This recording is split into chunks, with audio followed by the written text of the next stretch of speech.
thank you. Thank you very much. Our paramount chief, my uncle, Professor Dele, and the elders of Nandom. I want to thank you very much for joining us this evening for this program. I know that this morning at the Regional House of Chiefs traveled back as is an honor. I appreciate each other for God knows how long through my father and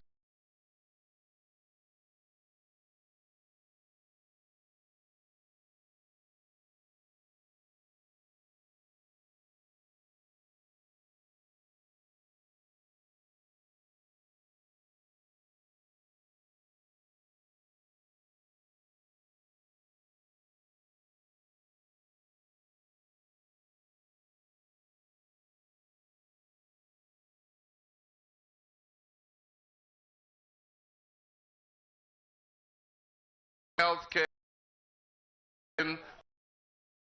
water, every time of the NDC.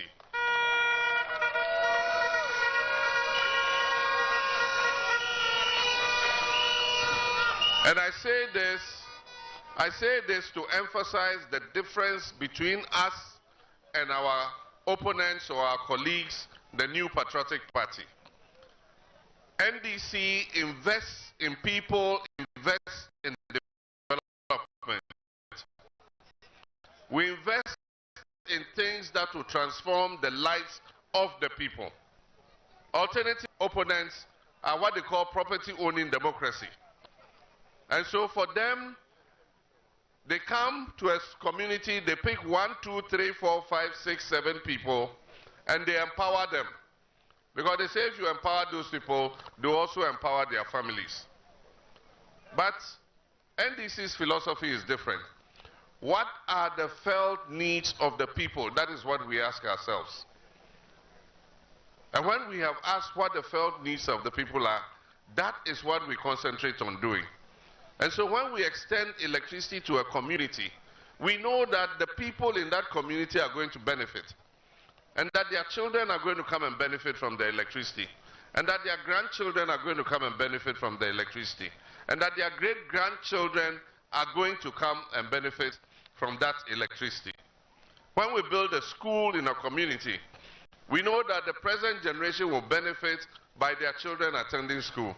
Their children's children will come and attend the same school. The children's children's children will also have the benefit of the same school. When we provide water for a community, we know that it will improve the health outcomes of the community, because people will have access to clean drinking water. Their children will have access to clean drinking water. Their grandchildren will come and drink that same water. When we do a road, when we build a CHIPS compound, or a polyclinic, or a hospital, we know that it will benefit the entire community. But our opponents will come and pick 10 of you and empower them. And then they'll come back to the community. And they'll come and show off and say, you see, when I joined the MPP, I bought a motorcycle, I got a car, I built a house. You have been following.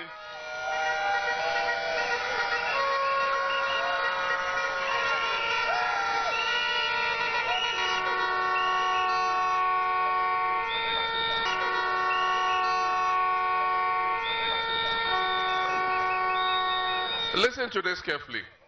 He says, I joined the MPP, I bought a car, I bought a television, I have a motorcycle, I built a house. You've been following NDC, what have you got? But he forgets that I bought a TV, the TV he has in his house. If NDC didn't provide that electricity, he can't watch that TV. He forgets that if NDC didn't build that school, his child won't have a school to go to. He forgets that if NDC didn't provide water in that community, his wife would have to go a long distance to go and fetch water and come. He forgets that if NDC didn't build that road, he will not have a road to drive his car on. And so, we don't believe in selecting a few people and making them rich at the expense of everybody else. We believe in investing in the things that will give everybody in the community an equal opportunity.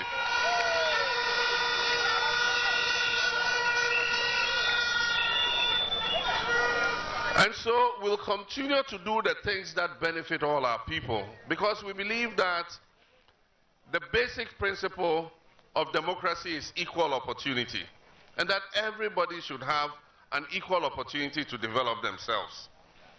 And that is why we continue to do what we do. And so we're going to come and continue infrastructure. All the abandoned projects. I've gone around this country, I've seen the E-blocks we're building, they've been abandoned. I've seen CHIPS compounds we're building, they've been abandoned. I've seen roads we're working on, abandoned. I've seen electrification projects, we're extending electricity to communities. The poles are lying there, the wires are lying there, abandoned for the last 8 years. And so I've said that we'll better spend our resources completing those abandoned and uncompleted projects before we start new projects. But the key thing for NDC coming back is not only infrastructure, it is urgently to grow this economy, expand the economy, create opportunities for young people to get jobs to do.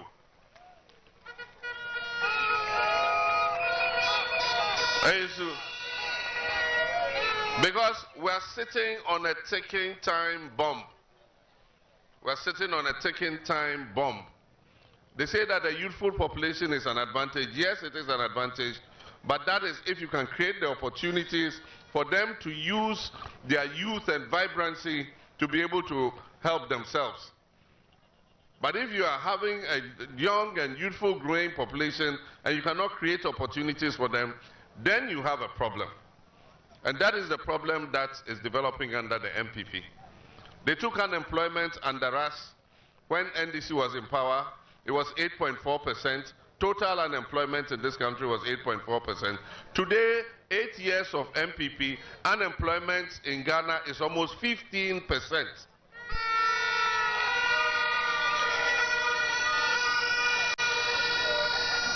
And that is why a lot of young people have finished school 2-3 years ago.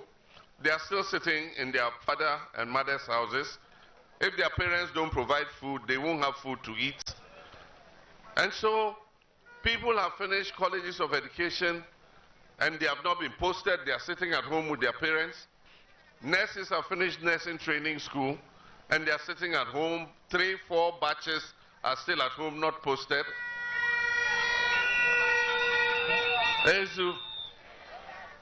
And so we feel a sense of urgency to come and move this nation forward. But it's not going to be easy, because what this government has done to this country is unprecedented. Our economy is in a terrible mess.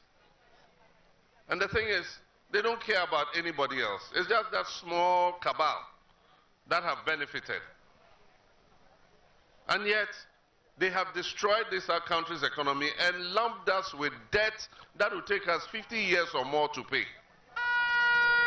And as I've said, it's not those who borrowed the money who are going to pay it. How many years do they have left? It is you, the young people, who in the next 50 years will still be alive. You are going to be paying that money that they have taken and spent already. And that is why this election is about your future. It's about the future of the youth. You must not let people who have done such damage to our country's reputation, to our country's economy, to our country's governance, you cannot let such people get away without accounting for it. And the only way we can hold them to account is for them to leave office. That's why they are desperate. That's why they are desperate to have the vice president to succeed them. Because once he succeeds them, nobody will be held to account. I don't see him prosecuting any of the top people in this government. He won't do it. It is NDC that can come and ask them questions. The COVID money, what did you do with it? And they'll have to give us answers.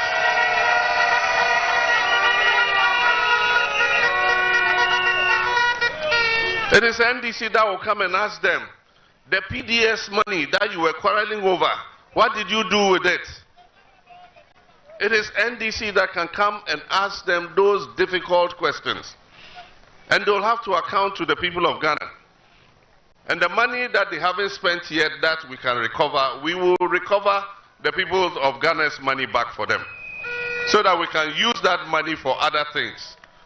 The $58 million you used to dig a hole, what did you use it for? We want to audit where that money went.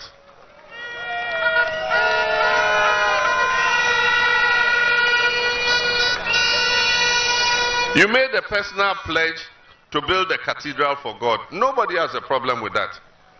It's your own pledge.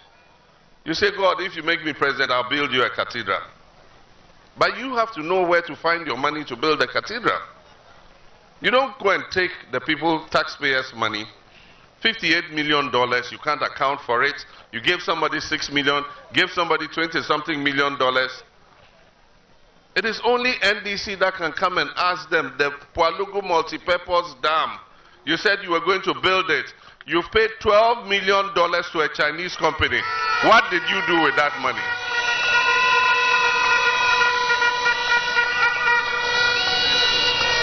And so, the choice is clear.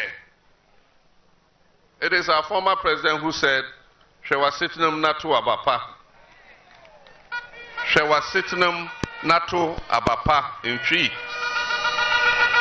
It means look at your welfare, look at your existence, and cast a good vote.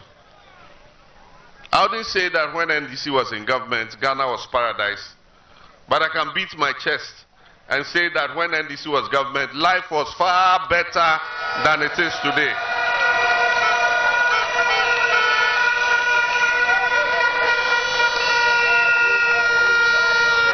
And so, my brothers and sisters, the time has come to send the elephant back to the bush.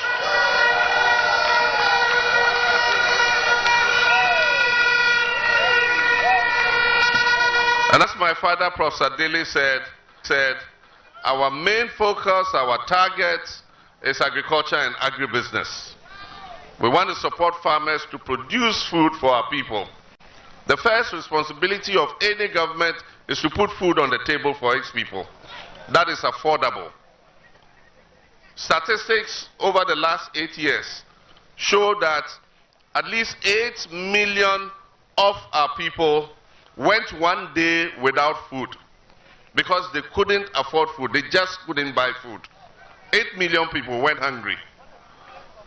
And so it just shows that life in every sector is deteriorating. Under NDC, if you took your national health insurance card and you went to the hospital, the doctor will see you. After he see you, if you go to the dispensary, you'll get paracetamol, you'll get cough mixture, you'll get antibiotics.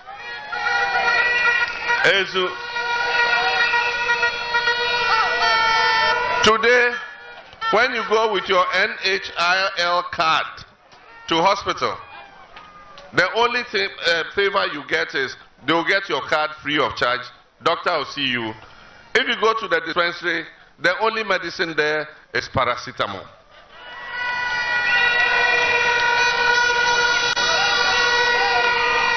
Everything else, they'll write a prescription for you to go to the pharmacy and go and buy. And yet, they said NHI was collapsing under NDC. It is now virtually collapsed under this administration. District Assembly's Common Fund doesn't come. They collect the money in Accra and spend it in Accra. In NDC time,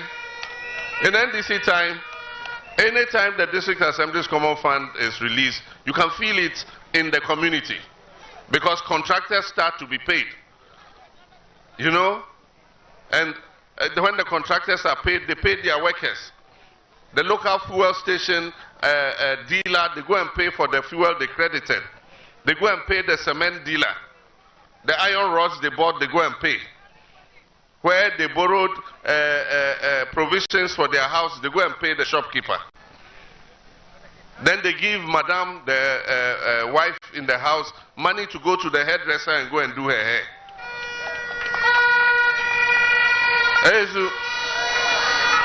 So the money flows in the community. The money flows in the community. When the district assembly's common fund comes, the butcher shop, they kill a cow because they know that money is coming for people to buy meat. Today, Grabo, go and ask their DCs.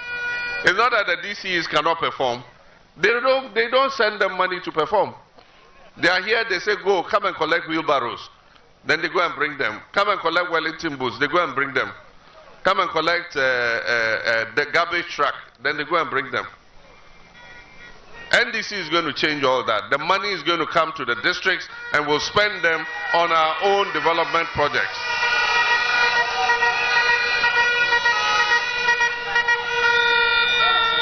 Look at our friends, the persons living with disability. They are supposed to get 3% of the releases from the district assembly's common fund. If you go to most districts, for many quarters, they haven't received anything. But let me just tell you, there's hope. Let's not give up. NDC is going to come back. And we're going to come back and clean up their mess. We're going to come back and make things better for our people. Our focus is agriculture and agribusiness. We're going to support the farmers with farmers service centers. We'll give them mechanization support. They'll receive subsidized fertilizer. They'll receive improved seeds. They will get pesticides and weedicides for their farms. We'll give them extension services to make sure that they are getting good production on their farms. And so we're going to come and support farmers. If I want to talk, I'll talk the whole night. We have the Women's Development Bank. We have other schemes that we're introducing for salaried workers. So if you're a teacher or a nurse, or you have an occupation that gives you a monthly salary, we will guarantee so that you can take a motorcycle on hire purchase. And as you are riding it, we are deducting from your salary little by little to pay for the motorcycle.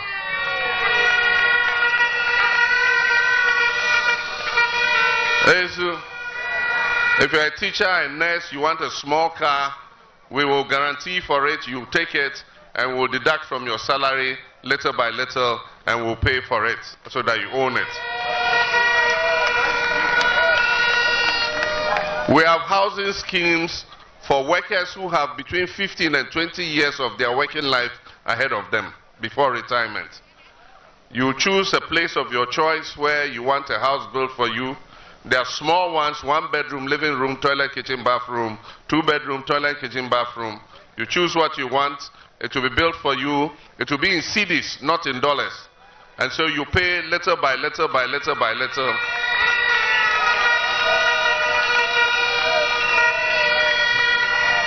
By the time you retire, you would have finished paying for the house. Because we don't want you to retire and go to your family house and go and be quarreling with your relatives about which room was your grandmother's room or your grandfather's room. You should be able to come back to Nandom and go into your own house with your keys.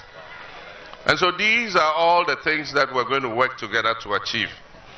But we have to win an election first. And to win that election, we must make the right choice.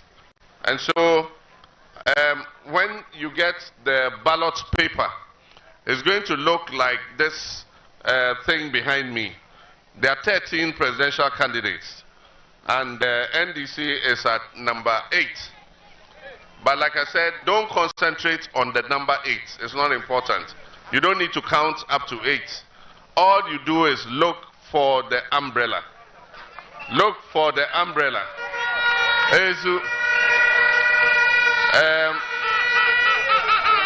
The lady standing there by the one in the green shirt.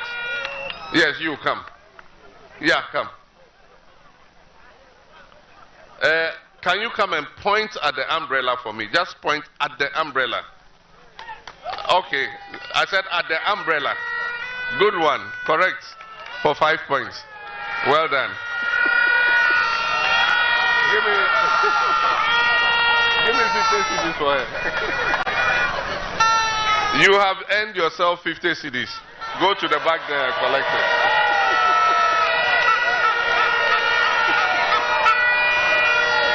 Well done, well done, well done. When you get the ballot paper, don't look for anything. Just look for the akatawia. Look for the umbrella, that's all. And then when you see the umbrella, you take your thumbprint and you thumbprint the space by the umbrella. Is that right? Yeah, and then you get the parliamentary ballot paper. That one will have Richard's face on it, Quire. And so you look again for the umbrella, and then you just thumbprint next to it. But remember, when you do the thumbprint, please, the paper will be on the table. The ink is also on the table. And so, if the paper is on the table, you thumbprint it sideways. You don't thumbprint like this.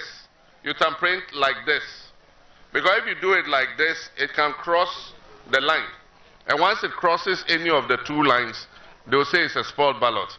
So you turn your hand this way, and then you thumbprint it. And then when you thumbprint, please leave the paper on the table. Don't touch it.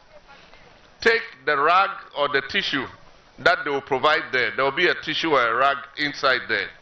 You take it and clean your thumb until it's dry. And then when you clean your thumb, the reason why you have to clean your thumb is, if you thumbprint and you just want to fold it at once, if you hold the paper and you try to fold it, your thumbprint will appear at another place.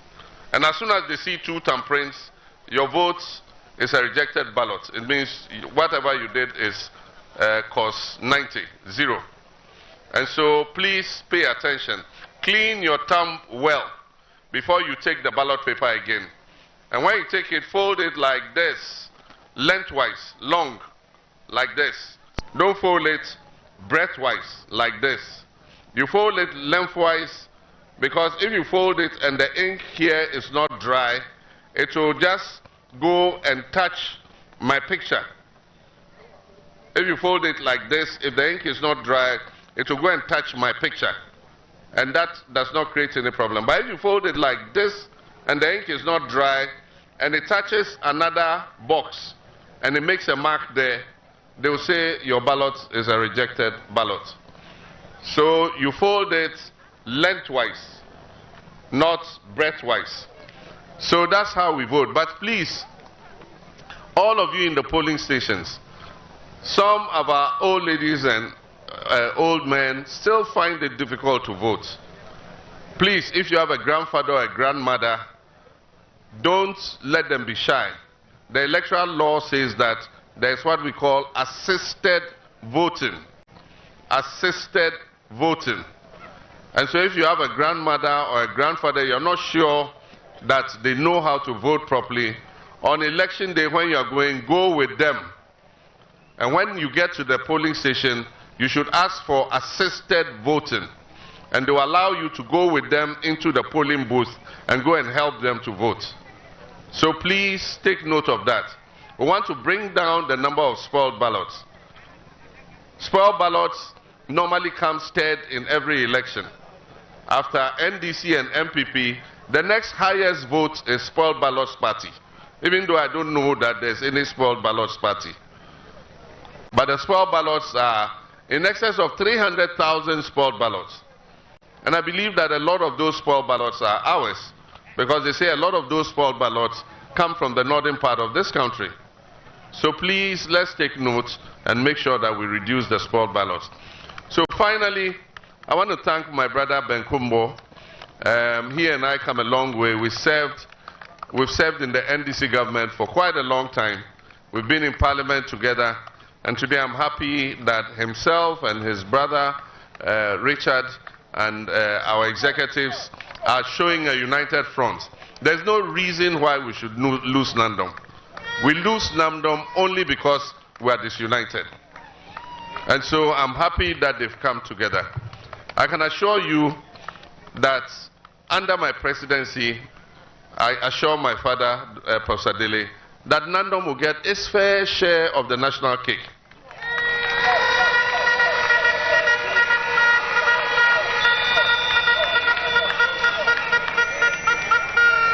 Indeed, in the new NDC government, we're going to do recruitment to security services on the regional level in our security services.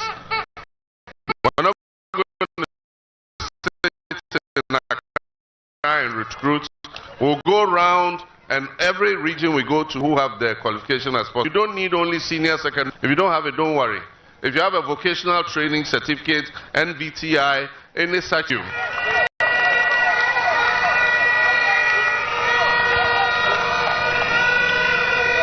And we anticipate that under the 24-hour economy policy, we would have to, over the next 5 years, recruit 25,000 police officers alone.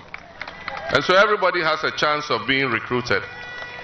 And so finally, I'll lift my brother's hand so that everybody bears witness that he is our candidate for the Nandon constituency in the 7th December 2024 election. All of us are going to be polling agents and party agents. At 5 o'clock, go back to your polling station and stand there and watch the votes counted until they finish counting. You have the right to record what is going on there because we want transparency. Anything that is going on, the counting, the recording, you can record it with your camera. There's no law against it. And so let's all be party agents, not only the 2 people who are selecting to go and sit there. All of us are going to be party agents. And so on that day when you vote for JM, remember to vote for my brother, Richard Ire. And so John Dramani Mahama has finally wrapped up his campaign tour of the Nandon constituency, God richly bless where all he of has us. just presented the candidate to the electorate. One interesting aspect is that Dr. Benjamin Kumbo, who has been 3 times Member of Parliament for this area, was also here. Again, from here we are going to Lauren, is the Member of Parliament. Dr. Kumbo lost the elections and Ambrose Dore won in 2008 because Benzidin at the time in 2008 contested as an independent candidate. But today he is the MP for Laura, which was part of then Laura Dandom. And so we'll take you to Laura, where we'll continue our live coverage of John Mahama's campaign tour of the Upper West region. Ghana must work more efficiently.